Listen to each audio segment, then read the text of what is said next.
students, last class we learned about queue data structure and its operations and types of queues and applications. Okay, in today's class we will learn linked list data structure.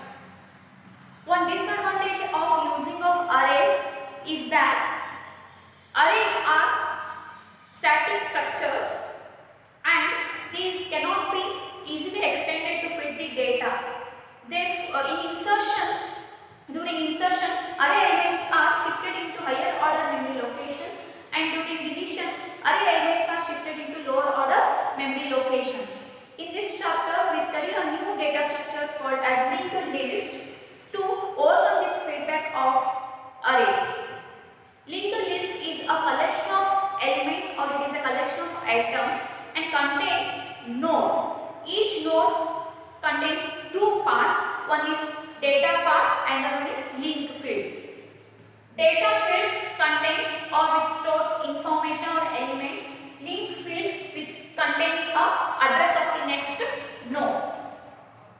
There are three types of linked list: single linked list, circular linked list, double linked list.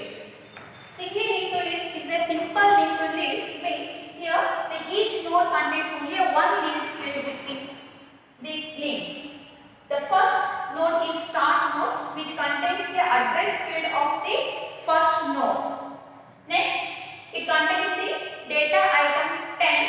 Then the link field contains the second node address, and the second node contains the data value 30, and which contains address node of the third node, and third node contains 40 data and link field which contains the fourth node, and fourth node contains the data item 70 and link field value is null, means this is a last node of this single linked list. Second one is circular linked list. In circular linked list, the last node contains the address of the first node, therefore it is called as circular linked list.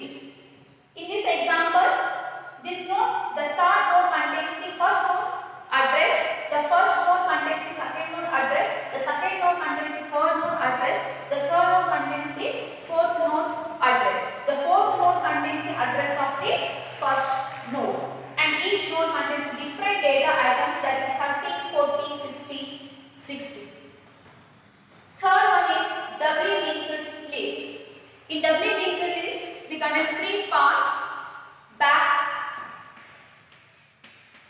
one is forward, and the one is info.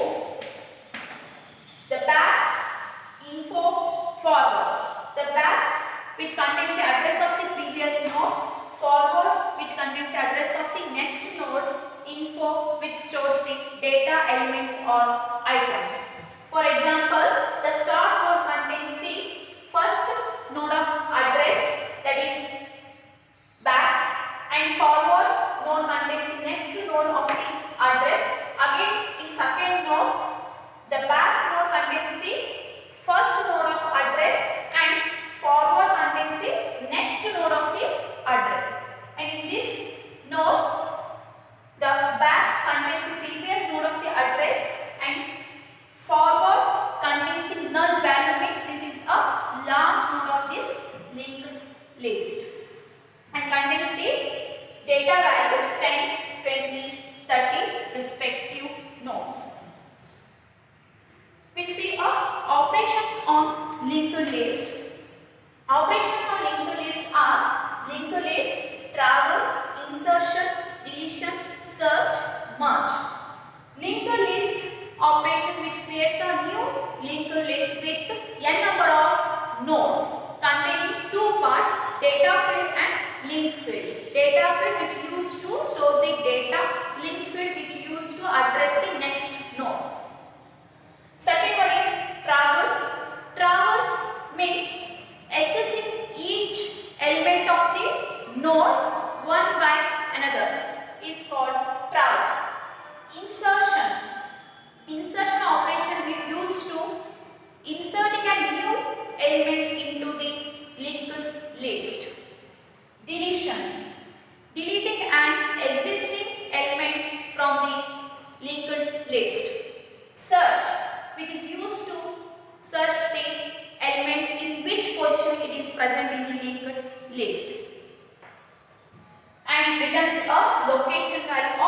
position value where the search element is stored. Merge, which is used to merge the number of linked list data structure into single data structure. Traversing a linked list. This algorithm traverses the linked list.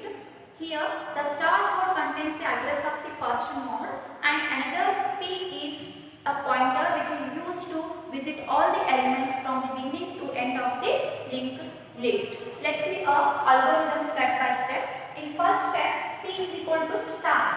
Then it creates a start node and it contains the address of the first node which is P.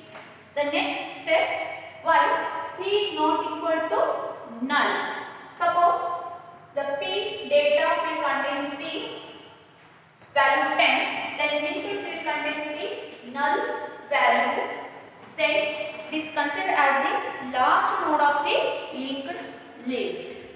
Suppose the P node does not contain link value as null, then it represents the address of the next node in the linked list.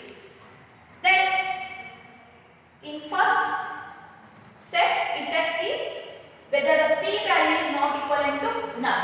Yes, it is not equivalent to null. Then in third step it processes the data of P. Data of P means the data field of the P node contains the value 10. Then it accesses the value 10.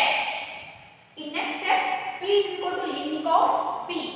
The P node contains the address of the next node.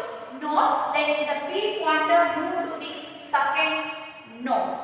And again, it checks the P whether it is equivalent to or null value or not. If it is equivalent to null, then it ends the while loop and returns the values which are accessed using traversing operation are 10 and 20 elements. This is how we traverse each element in the node in the existing or created linked list.